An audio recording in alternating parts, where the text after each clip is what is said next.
What's there to say? I warned everybody about the holidays. Crack open a cold box of wine or pour something cold on ice because it's the Binge-Watchers podcast.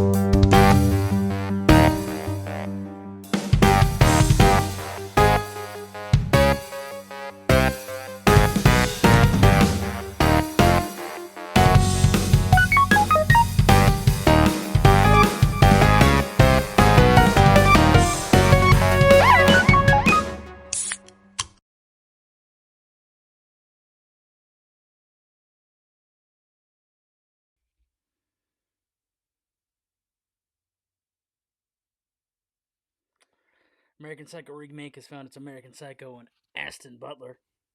He kind of looks psycho in Dune and in Elvis, and then he couldn't drop the Elvis accent, so then he looked even more psycho for about 6 months during the reward ceremonies. But that could have been part of their Oscar strategy, like, hey, don't drop the Elvis thing until we win you an Oscar, or hey, don't drop the Elvis thing until you get a Golden Globe or you get that nomination, dog.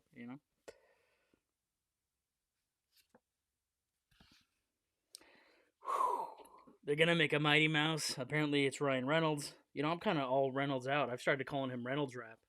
I mean, at some point, somebody gets so popular and makes so many movies, you're just kind of tired of Deadpool. You know what I mean? But now he's gonna do Mighty Mouse. So then it's really gonna be like Dead Mouse. Ha! That's funny because guess what? There's a musician called Dead Mouse. It has nothing to do with Mighty Mouse or Deadpool. It's just really funny. Sony has dropped the fake Spider-Verse. They failed to do the one thing that Marvel fans wanted them to do, or movie fans, is like they wanted Spider-Man and Venom in the same movie, right? I mean, to be fair, Sam Raimi did do it with Tobey Maguire and Eddie Brock, the character of Venom, and Topher Grace. Yeah, the kid from that '70s show who also does a bunch of other things. Win a Date with Todd Hamilton. Um, he's great in this '80s movie. There's this '80s movie, and I own the movie, and I can't. Take Me Home Tonight. It's named after the '80s song. Topher Grace is in that. He plays a kid who is trying to hook up with his high school crush or whatever. Ever having this is a tangent already. We're only a couple minutes in, and I'm already on a tangent about a different movie. Well, I was simply trying to say, like, the only thing that Sony had to do with their Spider Verse villains movies, like, they had all these villains for Spider-Man, but never introduced a Spider-Man. All they had to do was put Venom on the screen with Spider-Man. They would have made gold, $1 billion at the box office anyway. Um,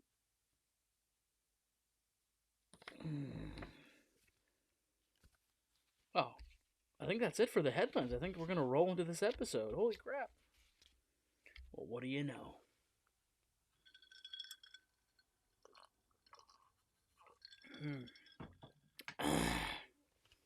Tonight's movie is called Buffalo 66. This is the stocking stuffer for this week. These are movies that people have given to you over the years. They don't even know if you like the movie, but here you go. Here's the movie. And you suffer through it, have to watch it every year. So, stocking stuffer, Buffalo 66. What is this about? Dude gets out of jail. He had lied to his parents, said he wasn't in jail, had this whole cover story that he's been working for the government out of the country. And, oh, by the way, he has a fiance. So then he gets exacerbated talking to them about coming home for a family dinner. And he kidnaps a girl and, convinces her to play the fiance during the family dinner. It's a Vincent Gallo movie. There's some trivia about this. Check this out. So the cast and crew said that Vincent Gallo was difficult to work with. Where's my first note about this? I had written down something that, like, I thought there's a whole other notebook that I don't have with my favorite bits in it to talk about. And that's not here. And I would have to get it and interrupt what I'm doing. I'll just do it from the top of my head. I'll do it without the notes. Anyway, Gallo had wanted to shoot on something called reverse film. And the original DP quit because of it. And nobody was sure if it could be processed or if there was even a 35mm version of reverse film. I was like, what's reverse film? Sounds amazing. What does that mean? I looked it up. A positive image on a transparent base rather than a negative image that then has to be transferred. Vincent Gallo also said he never intentionally homages other filmmakers. Supposedly his real childhood house and his dad singing... Alright, so the dad character in the show supposedly was a lounge singer and did covers of, like, Frank Sinatra songs. And then so supposedly the filmmaker's dad actually recorded the audio for the dad lounge singer in the movie. This movie's kind of like a classic actor buffet. I mean, speaking of who was playing the dad, Ben Gazzara, you might have seen as the villain in Roadhouse, the original Roadhouse, or Killing of a Chinese Bookie. Those are two classic movies that he's a part of. Mickey Rourke is in here as the bookie in Buffalo 66. There is a bookie character, and it's Mickey Rourke. You might have seen from, like, I don't know, The Wrestler, or how about Harley Davidson, The Marble Man, a million other things. Angelica Houston's in here. You might know her from The Witches, or Captain EO, Ice Pirates, or how about playing the mom in Addams Family. And Jan Michael Vincent, Airwolf. Enough said. I didn't realize, how many actors were in this movie until I went back and watched it. I didn't know this about Vincent Gallo. Supposedly he's a breakdancer, he's a painter, he's a musician, and he says people are creeps. He says he doesn't like people because they're all creepy, which is funny because he's creeping out the cast and crew on this. He comes off as a creep. His character comes off as a creep, and then you wonder if it flows into real life. Now the guy's like a Renaissance man. Again, like I said, musician, painter. So there's a rumor that he has like 30,000 albums in his own personal collection. That he has over 7,000 videotapes in his personal collection, and he, zips around between LA and Los Angeles. And I mean, one of my favorite bits. We'll get to that in a little while, but I would just say it's a beautiful, beautiful looking movie or film. I guess when you like something that's kind of considered like what's a crappy cut of meat? Maybe an eye steak, right? Chuck is pretty good in a hamburger and chili, so I can't say that Chuck is that bad of a cut. But eye rounds are pretty much one of the worst cuts of meat. And in contrary, you'd say ribeye is really good or filet mignon really good. So, a film would be the filet mignon or the ribeye, and a movie would just be probably Chuck or a hamburger or something, tossed together, right? Even though I love hamburgers, but I'm just trying to equate like this metaphor of like, I mean, I called Buffalo 66 a movie.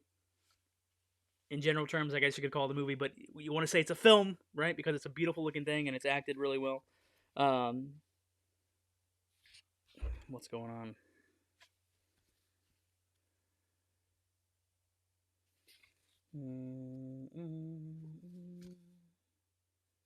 All right. Favorite bits. I mean, I'm zipping through this. I was going to take my time, but it seems like I'm zipping through it. We'll be right back after these messages with our favorite bits from Buffalo 66. Tonight's messages. All right. For the holidays, Manscaped has a great deal for you. I think you can take 20% off with our code BWPOD. That's BWPOD at manscaped.com. There's a link in our show notes and on the website. You can get a good deal. Trim that tree for the holidays. And now back to the show, already in progress with Buffalo 66. Favorite bits. I mean, I can appreciate that there's a modern appreciation of bowling perfection in this movie. The main character, he actually has, custom bowling shoes, his own bowling ball, and a prized locker with his pictures above lane 13 at the local bowling alley in his hometown because, he was like a championship bowler from a young age or whatever. And so the bowling alley still knows this legend of this guy, right? This guy did two things in his life. He was a championship bowler as a young age. He was born on the day his mom missed a Buffalo Bills football game. And it's the only game that she missed. And she said it was like their last winning chance or something like that. Because at this time when the movie was made and historically, like there's like a 25-year stretch of like them not winning a championship or something like that. And then like it's the mom's kind of gripe with him that he was born on the day that she was going to attend the last winning game. And then he's named after the Buffalo Bills. And then also he bets that they're finally going to win a Super Bowl, and that's how he gets caught up with the bookie. That's how he owes money. That's how he goes to jail, is the bookie wants him to take the rap for one of his other friends who got into trouble, and he can't pay the vig off, so he's got to he takes the rap for it. But, I mean, ultimately, one of the coolest things he does is he's a pro bowler, and anyway, just the fact that somebody takes that much attention to bowling in a modern movie I thought was pretty good. Some of my notes are screwed up here.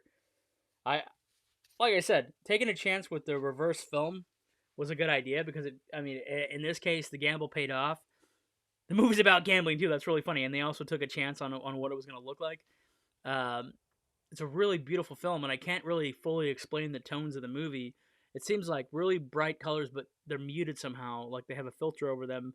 But when you watch it, you go like, how did they quite line this up? Like it feels modern and classic at the same time.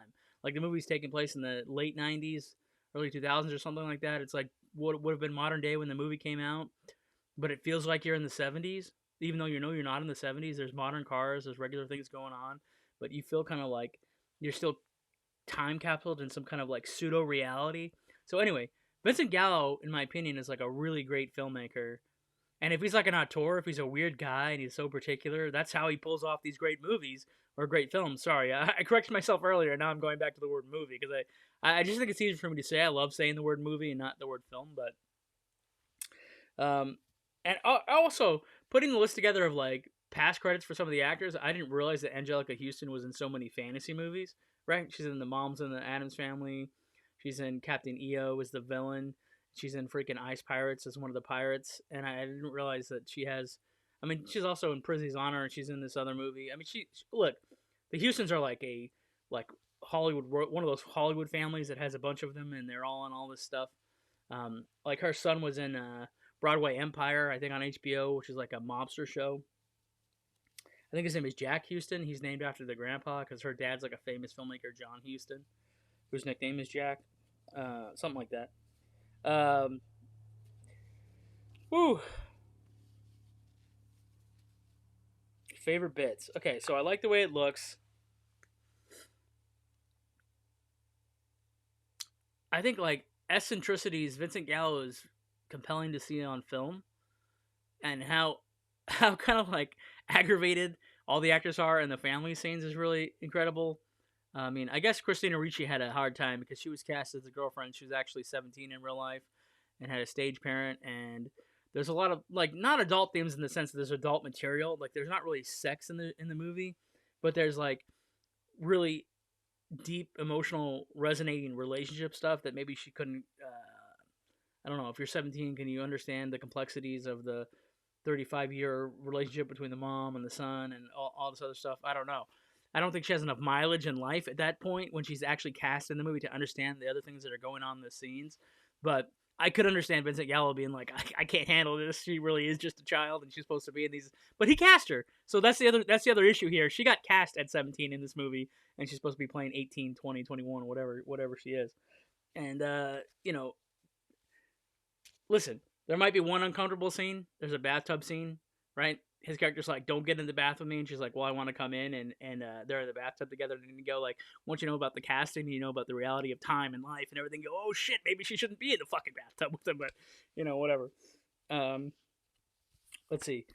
So what do I rate it? On the show, we do this thing where we go binge now, binge later, binge never. And basically, binge now is you gotta watch it now. Get it to your list, add it to the top of your list. Binge later is get around to it. It's not that great, but get around to it. And binge never is you can't get the 2 hours back. Don't waste your time. Please don't waste your life on this movie. It can't happen. Um, gosh, I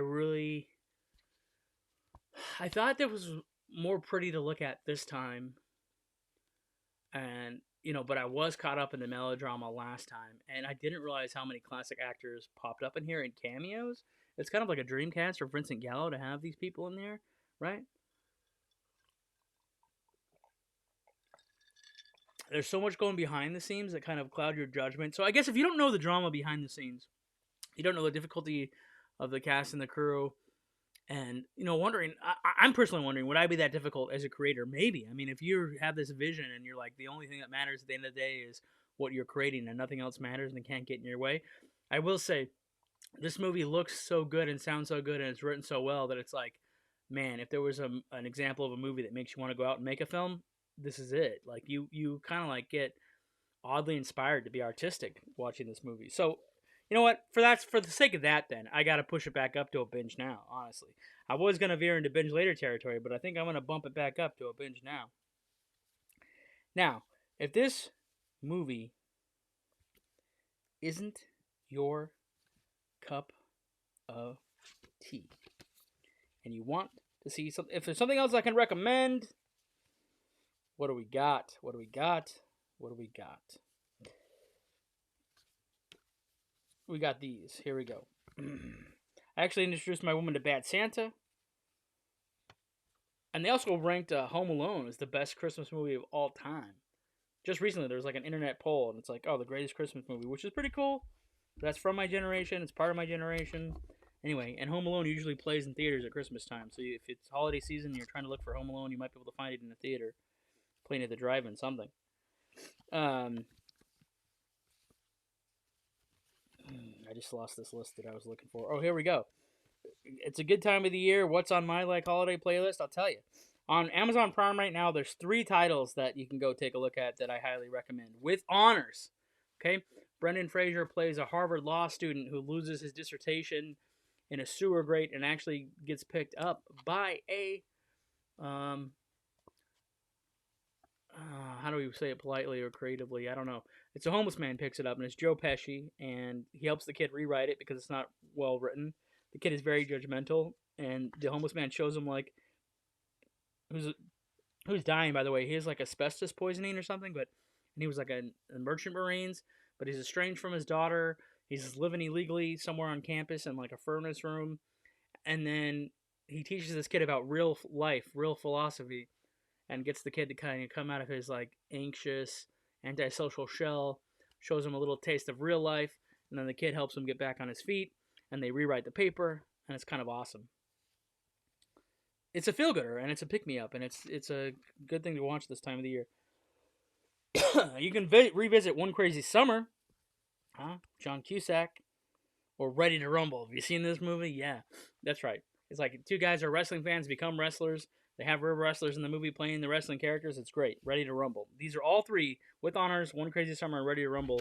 They're all on Amazon Prime right now. I also went back and watched Krampus, and my thoughts at the end of that movie is it's weird that they're trapped in a spoiler alert. They're trapped in a snow globe in Krampusverse, Krampus alternate dimension that he comes out of when he steals kids from Christmas or families that violate the Christmas rules and brings them down to his hellish world or whatever. But then he sticks them in a snow globe on his little shelf. I don't know. He's gonna look at them later, admire the families he's trapped later. I don't know. But the main family gets trapped. Characters in the movie that you thought dead, they end up in the snow globe together at the end, and they all kind of wake up going, wait a minute, did we all have the same bad dream, or is this real? And there's a moment where they realize, oh, this is what's going on. We're actually trapped in a loop or something. But, I mean, we need a Krampus too. T-O-O. We need a sequel to Krampus with Adam Scott. It's also possible, I watched... I mean, it's hard to avoid. It's because it's on every channel during the holidays, and it's on every app, and it pops up on notifications on your phone like, hey, have you seen Plane, Trains, and Automobiles?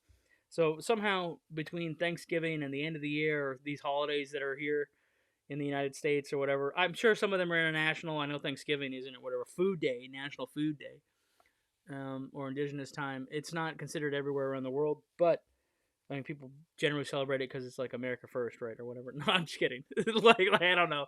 I think Christmas is big in Germany, probably because of the Krampus thing, and elsewhere. I mean, it's not an American holiday, but whatever. I mean, it's just whatever. I don't want to talk about the politics or my theories on Christmas or anything right now.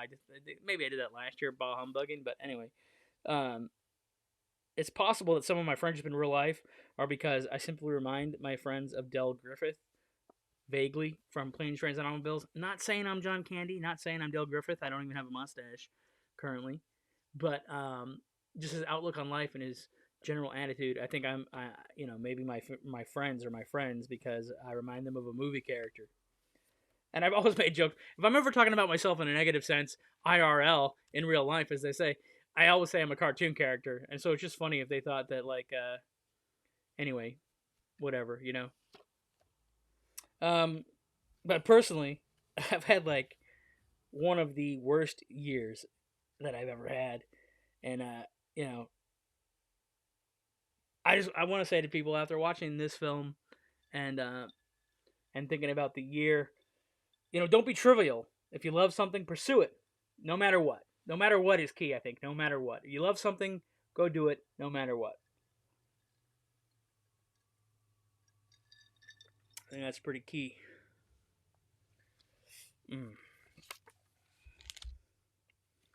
I mean, part of me wants to say happy holidays. And then part of me wants to be destructive and just go and jerk off to Brown Bunny. Do you know what Brown Bunny is? It's also related to Vincent Gallo, but it's the movie that may have ruined his career.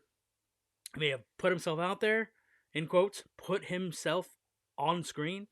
Anyway, look it up. You can see it in the clips. It's online. Look up Brown Bunny. You know what that is. So you know why I said, like, yeah. I want to wish you happy holidays, but part of me wants to be destructive, like I said, and just go jerk off to Brown Bunny. Listen, you don't have to go home, but you can't stay here. Till next time, if there is a next time when I amp up this mic.